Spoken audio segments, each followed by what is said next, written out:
द्वितीय विभक्ति का ही कर्म कारक में प्रयोग चल रहा है। अगला सूत्र है कालाध्वनोर अत्यंत संयोगे, दूसरे अध्याय का तीसरे पाद का 5वां सूत्र है। काल कहते हैं समय, अध्व कहते हैं रास्ता। तो समय और मार्गवाची शब्दों में द्वितीया होती है। यदि अंत तक पूरे काल या मार्ग का ज्ञान हो तब अत्यंत संयोग है, अर्थात पूरा पता हो मार्ग का ठीक ठीक। जैसे रमेशः 5 वर्षाणि अधिजगे, रमेश ने पूरे 5 वर्षों तक पढ़ा। क्रोशम गोमती कुटिला, गोमती नदी परे 1 कोस तक टेढ़ी है, गोमती नदी आगे तक 1 कोस तक टेढ़ी है। ये पूरा पता है कि हाँ इतना रास्ता सही है और इतना रास्ता खराब है। तो काल और अध्ववाची शब्दों का इसमें प्रयोग है। एनपा द्वितीया, ये पाणिनि का सूत्र है, दूसरे अध्याय का तीसरे पाद का 31वां सूत्र है। एनप प्रत्ययांत शब्द की जिससे निकटता प्रतीत होती है उसमें द्वितीया या षष्ठी होती है। जैसे नगरम नगरस्य व दक्षिणेन, नगर के दक्षिण की ओर। अब यहाँ षष्ठी और द्वितीया दोनों का प्रयोग शुद्ध है। उत्तरेण यमुनाम, यमुना के उत्तर। तत्रागारम धनपति गृहानुत्तरेण अस्मदीयम, वहाँ पर कुबेर के महल के उत्तर में मेरा घर है। ये मेघदूत का श्लोकांश है जिस प्रयोग बताया है। कुछ और भी प्रयोग हैं, जैसे धिक का बताया था। उपरि अध्यधसा सामीप्ये, ये अष्टाध्यायी के 8वें अध्याय के पहले पाद का 7वां सूत्र है। सामीप्य के अर्थ में ऊपरी, अधि तथा अधः आम्रेडित, आम्रेडित का अर्थ है 2 बार जिसका कथन किया गया हो, द्विरुक्त होते हैं। किंतु सामीप्य अर्थ न होने पर षष्ठी ही होती है। अगर सामीप्य अर्थ नहीं है तो षष्ठी विभक्ति का प्रयोग होगा, और सामीप्य अर्थ प्रयुक्त है, दिख रहा है, तो द्वितीय विभक्ति का प्रयोग होगा। उपरि उपरि सर्वेषाम आदित्य इव तेजसा, यह है। कुछ द्विकर्मक धातुएं हैं। गोपः गाम पयः दोग्धी, ग्वाला गौ से दूध दुहता है। और भी धातुएं हैं। दुही, याच, पच, दंड, रुधि, प्रच्छी, ची, ब्रू, सासु, जिन्मथ मुषाम। कर्मयुग स्याद अकथितम तथा स्यान निहृष्व कृष्वाहम। गौ से का अनुवाद पंचमी विभक्ति गोह से होना चाहिए था, किंतु दुह धातु के प्रयोग होने से पंचमी न होकर द्वितीया गाम हो जाती है। गाम पयः दोग्धी, गोपः गाम पयः दोग्धी।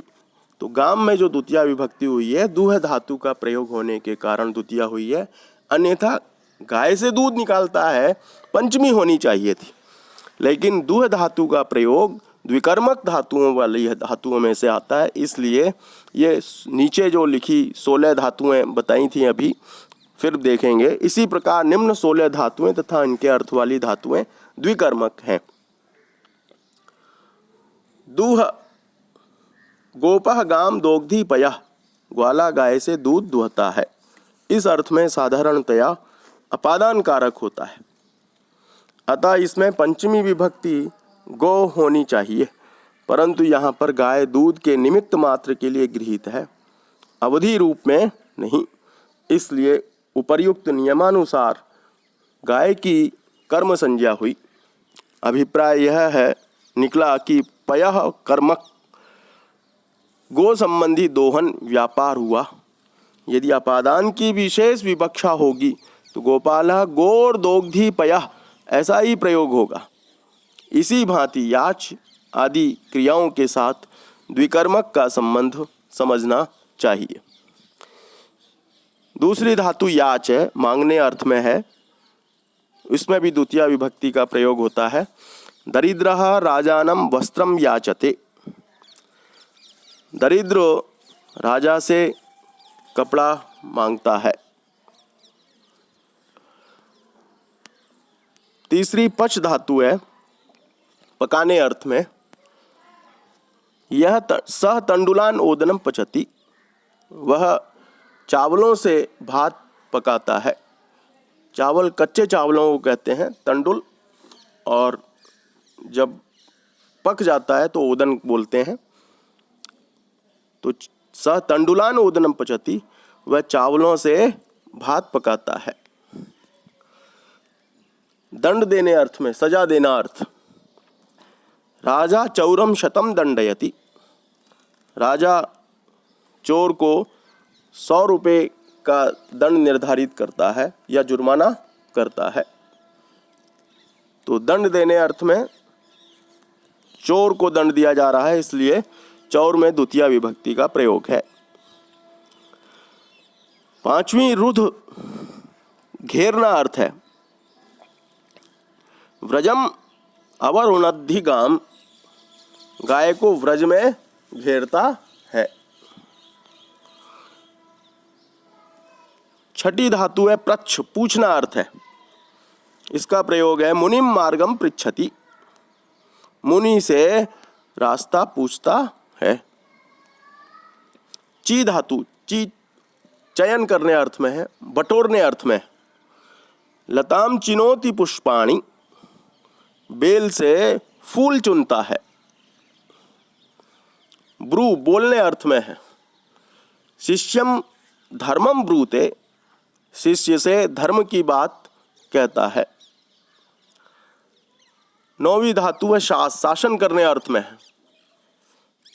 गुरु शिष्यम धर्मम शास्ति, गुरु शिष्य को धर्म की बात बताता है, धर्म का उपदेश करता है, धर्म से अनुशासन करता है, धर्म का शासन करता है। इस कारिका में जो पीछे ऊपर कही गई थी, गिनाई गई धातुएं तथा इनकी पर्यायवाची धातुएं भी सम्मिलित समझनी चाहिए। जैसे जीतना अर्थ भी है, जी जय धातु है। शत्रुम शतम जयति, दुश्मन से 100 रुपये जीतता है, 100 जीतता है। मंथ मथना, क्षीर सागरम अमृतम मथनति, क्षीर सागर से अमृत मथते हैं। मुश, 12वीं धातु मुश है। मुश का अर्थ है चुराना, चोरना। चौरह राजानम सहस्रम मुष्णाति, चोर राजा के 1000 रुपये चुराता है। 13वीं और 14वीं धातु है नी और वह। नी माने भी ले जाना है और वह धातु भी ले जाने अर्थ में है, इसलिए दोनों का प्रयोग एक साथ इसमें उदाहरण में दिखाया है। सह ग्रामम अजाम नयति वहति वा, वह गांव को बकरी ले जाता है। 15वीं धातु ह्री, चुराना। चौरह कृपणम धनम अहरत, चोर कंजूस का धन ले गया। 16वीं धातु कृष, खोदना अर्थ में है। नराह वसुधाम रत्नानि कर्षन्ति, लोग जमीन से, पृथ्वी से, वसुधा से रत्नों को निकालते हैं। ये खोदने अर्थ में। इस प्रकार दूही, याच, रुद्ध, पच, दंड, प्रच्छी, ची, ब्रू, सासु, जी, मंथ, मुषाम कर्मयोग स्यात् कथितम यथा तथा स्यान् नी ह्री कृष्वहाम। इस प्रकार ये 16 धातुओं, कर्मक धातुएं हैं, सकर्मक धातुएं हैं, इनमें द्वितीया विभक्ति का प्रयोग होता है। आज के लिए इतना ही पर्याप्त है।